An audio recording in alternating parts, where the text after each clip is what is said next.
नमस्कार, मैं हूं फलक सिंह और आप देख रहे हैं NL9 न्यूज़ चैनल। बिहार में भीषण गर्मी पड़ रही है।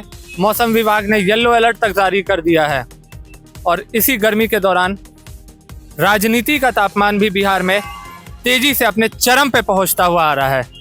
आइए इसी विषय में जानते हैं हम बिहार के जनता और उनकी राय क्या है बिहार की राजनीति और देश की राजनीति के बारे में, कि किसकी सरकार आने वाली है, किसका सत्ता इस बार होने जा रहा है और कौन इस बार प्रधानमंत्री बनने की उम्मीद किसकी ज़्यादा है, या कि NDA की या विपक्षी दल की, इंडिया गठबंधन की।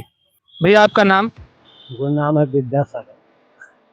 कहाँ के रहने वाले हैं आप? रहने वाला हूँ छपरा के। छपरा के? सारण। क्या लगता है बिहार में क्या हो रहा है? बिहार में तो यहाँ ज्यादा है बोल चल जाते हैं लालू का है। लालू प्रसाद यादव की RJD पार्टी।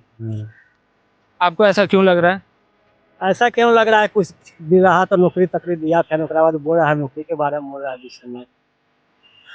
तो ओकरा बाद की संस्था सा बोल रहा है गैस तैस करने के लिए। नौकरी का तेजस्वी यादव ने जो वादा किया है 1 करोड़ युवाओं को वो नौकरी देंगे, 15 अगस्त को वो ऐलान करेंगे, आपको लगता है वो अपने वादे को पूरा निभाएंगे? इसका सरकार अच्छी हो जाए तो कर सकता है, लग रहा है। आपको बीजेपी से उम्मीदें नहीं है?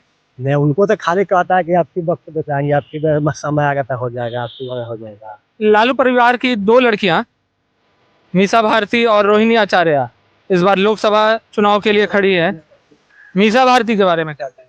निशा के भारतीय में तो सुनते हैं, आते जाते रहते तो बोल चल जाते हैं। परसों 13 तारीख के नॉमिनेशन था तो देखे कि पूरा गाँव आज 5 लाख के संख्या में भरल था, पूरा गांधी मैदान हॉल तॉल समस्या।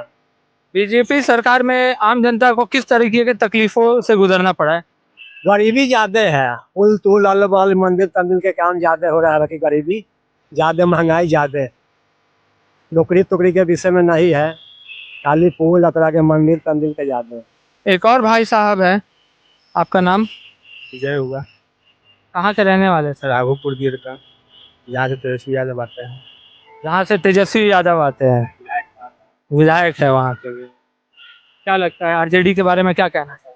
RJD के बारे में क्या करना है? अभी लोकसभा का चुनाव, विधानसभा का चुनाव तो है नहीं, पर RJD लड़ रही है लोग। हाँ RJD लड़ रही है, वो अपना कोशिश कर रही है, मतलब RJD का चुनाव तो है नहीं, मैंने विधानसभा चुनाव तो है नहीं, लोकसभा का चुनाव है। लोक में तो मोदी जी ही बेस्ट है। अब आगे साल भर के बाद 2025 में चुनाव होने वाले हैं, उसके बाद देखा जाएगा ऐसा है नहीं है। अभी तो मोदी ही श्रेष्ठ है। तो तेजस्वी यादव जी ने जो इतनी रैलियां की है, इतनी जनसभाएं, उन्होंने ताबड़तोड़ रैली और जनसभाओं से पूरे बिहार के हर क्षेत्र में जा जाकर उन्होंने जो जनसभाएं और रैलियां की है, क्या उस पर उसका कोई फर्क दिखेगा? अरे फर्क दिखेगा, हर पार्टी अपनी अपनी चाहती है कि हम जीत सुनिश्चित करें। हर पार्टी को अपना, जैसे हम ही किसी पार्टी से लड़ेंगे तो हम भी चाहेंगे कि यहाँ से जीत को हासिल करें। हर पार्टी को अपना अपना मेहनत करने का कर्तव्य है। बाकी सर्वश्रेष्ठ ही मोदी है देश के लिए। देश के लिए मोदी सर्वश्रेष्ठ है। अभी ये लोकसभा विधानसभा चुनाव नहीं, लोकसभा का चुनाव हो रहा है, इसीलिए अभी मोदी ही सर्वश्रेष्ठ है। आगे साल भर के बाद 2025 में चुनाव होगा, उसके बाद देखा जाएगा कि क्या करना है नहीं करना है। अभी तो मोदी है। आपको ऐसा क्यों लगता है कि मोदी सर्वश्रेष्ठ? मोदी से सर्वश्रेष्ठ कि आज तक कोई भी प्रधानमंत्री का जो दावेदार नेता जो ऐसा होना चाहिए वैसा भी किसी विपक्ष के पास नहीं है।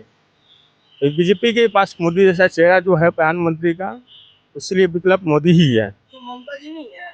नहीं, ममता जी नहीं है। नीतीश कुमार जी नहीं है? नहीं है, नीतीश कुमार जी नहीं है। आइए कैसे नहीं है? बिहार के अंदर में सबसे पहले प्रधानमंत्री का बिहार के अंदर में चेहरा किसका था जागरूक? नहीं नहीं नहीं, हम इस चीज को नहीं मान रहे। अभी जो आपने तोड़ दिया, हम खड़े होकर सुन रहे हैं, जो बीजेपी बीजेपी ठीक है, बीजेपी कोई पार्टी खराब नहीं है, मगर बीजेपी का जो कार्यकर्ता है वो खराब है, जैसे आपके जैसे। किसी पार्टी का नहीं है। नहीं, अभी आपने दोनों पक्ष ले रहे हो। प्रधानमंत्री का चेहरा बिहार में है कैसे नहीं? नीतीश जी है, ममता ममता भी है, दीदी भी है, 2 चेहरा है। नहीं नहीं, नहीं तो प्रधानमंत्री का मतलब भी हुआ जो मोदी जी चुन के रखे हुए अमित शाह जी नंबर 1 को।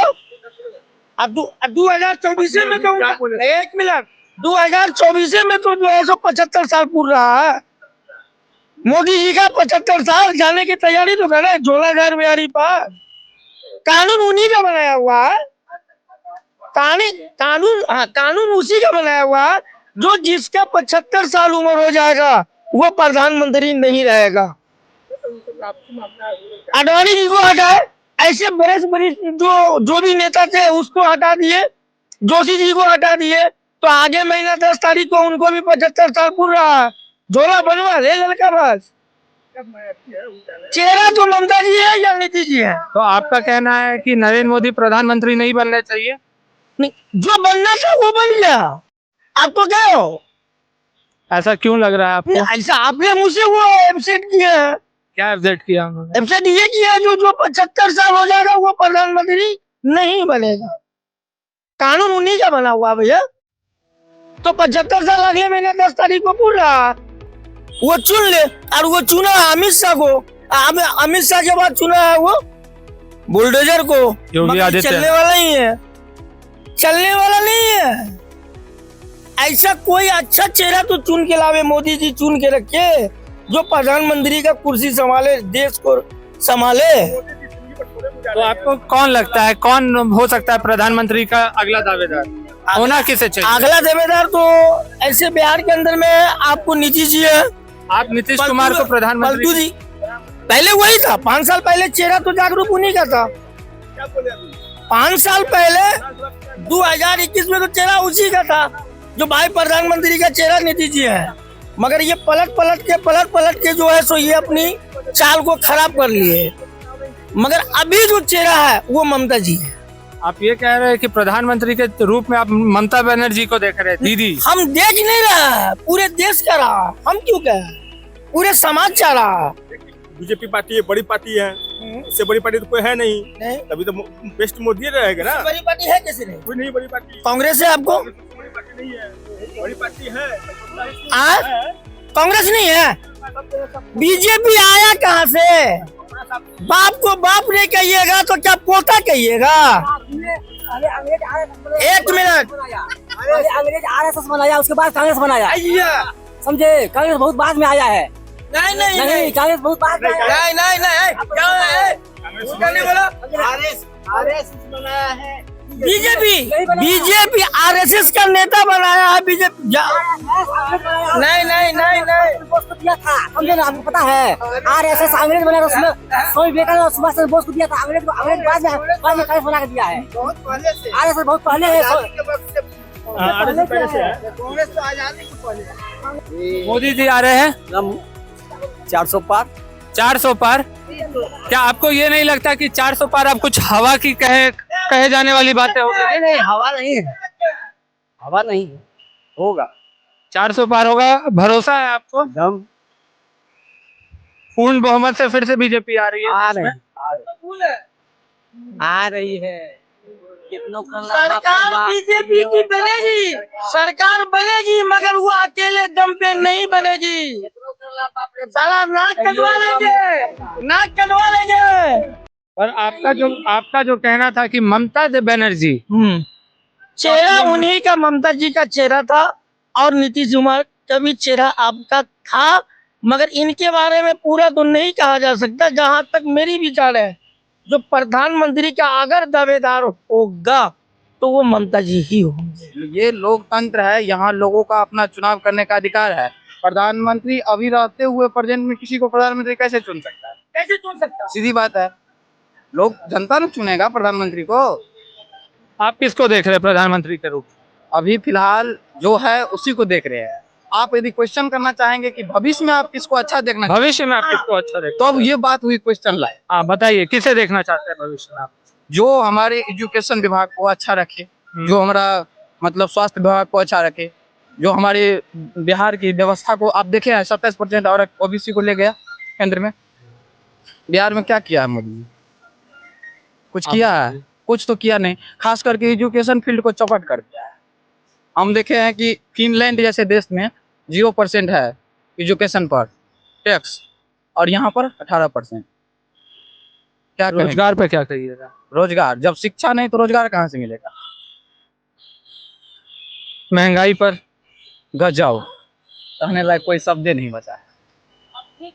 तो इस 2024 के इलेक्शन में आप किसे चाहते हैं, किसकी सरकार बने? हम हमारे चाहने से नहीं होगा, हम सबको चाहने से होगा। आप किसको चाहते हो? आपकी क्या राय है? मेरा पर्सनल राय है कि जो एजुकेशन पर सबसे पहला राय है, जो एजुकेशन पर काम करे हम सबको उसको चुनना चाहिए। क्या मोदी जी एजुकेशन पर काम किया है? नहीं किया। यदि किया है तो बताइए, जनता के बीच में आइए, वो पूछे, जनता को बताना चाहिए उसको। कहाँ बताता है? इंडिया गठबंधन दावा कर रही है एजुकेशन, रोजगार, महंगाई कम करने के पर। यदि दावा कर रही है हो सकता है वो काम करेगा, लेकिन हमारी सरकार जो अभी प्रेजेंट में है वो तो कुछ भी नहीं बोल रहा है एजुकेशन में। क्या बोला है कुछ बताइए आप लोग सब कोई। क्या अभी नौकरी के बारे में कुछ बताया? क्यों नहीं बताया? नहीं। तो भाई साहब हमसे पूछिए। बताइए। हाँ, ये जीरो पे आउट है मोदी सरकार। जाइए, ज़्यादा बिहार में मत ले जाइए, बिहार में जीरो पे आउट है। चलिए, कोई काम किया है? आप क्या पूछना चाह रहे हैं? कितनी सीटें निकाल रही है? जीरो पे आउट है, एक भी जीरो सीट नहीं पे- मिलेगा एक भी बिहार सीट में। नहीं मिलेगा। नहीं, इंडिया गठबंधन निकाल रही है। हाँ, 40। पूर्ण बहुमत से इंडिया गठबंधन। ये साफ दिख रहा है आज के आम वर्ग के लोगों में, उनका जो नजरिया है स्पष्ट हो चुका है कि अब रोजगार, युवाओं के भविष्य के बारे में बातें होनी चाहिए, उन पर काम होना चाहिए, और जो भी पार्टी इस पर अमल करेगी लोग उन्हें ही चुनेंगे। आइए जानते हैं एक और अपने भाई से कि उनका क्या राय है। तो इस बार जो राजनीति जिस तरीके से चल रही है, क्या लगता है इस बार बिहार में क्या होने जा रहा है? बिहार में होगा क्या? बिहार में जो होना होगा वही होगा। फिर से बीजेपी आएगा बिहार में, दूसरा का चांस नहीं है बिहार में आने। देश में भी बीजेपी आएगा? हर जगह बीजेपी ही बीजेपी आएगा। आएगा। क्या कहना चाह रहे भैया आप? 5 किलो राशन दे रहा है और बेरोजगार लड़का है, उसका क्या होगा सर बताइए। 5 किलो राशन से पूरा फैमिली का जिंदगी चल जाएगा? तो आपका कहना है कि 5 किलो राशन में नहीं चल। नहीं चल पाएगा। रोजगार चाहिए, राशन नहीं चाहिए। राशन बंद कितने ना। तो आपका कहना है कि बीजेपी बिहार में नहीं आ रही है? नहीं, तो कन्फर्म में लिखित के साथ दे रहे हैं कि आरजेडी आ जाएगा। तेजस्वी यादव के कहे गए वादों पर आपको भरोसा है?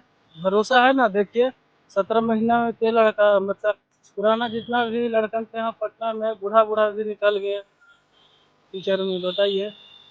यहाँ की आप देख सकते हैं अलग अलग युवाओं की अलग अलग राय हैं, अलग अलग उनकी प्रतिक्रिया है, अलग अलग उनकी उम्मीदें हैं। किसी को आरजेडी के आने का इंतजार है तो किसी को बीजेपी के आने का इंतजार है, पर मुद्दा अभी भी वही है कि क्या किसी की भी सरकार आए, क्या रोजगार, क्या महंगाई और क्या युवाओं के विकास में मदद हो पाएगी बिहार और देश के लिए।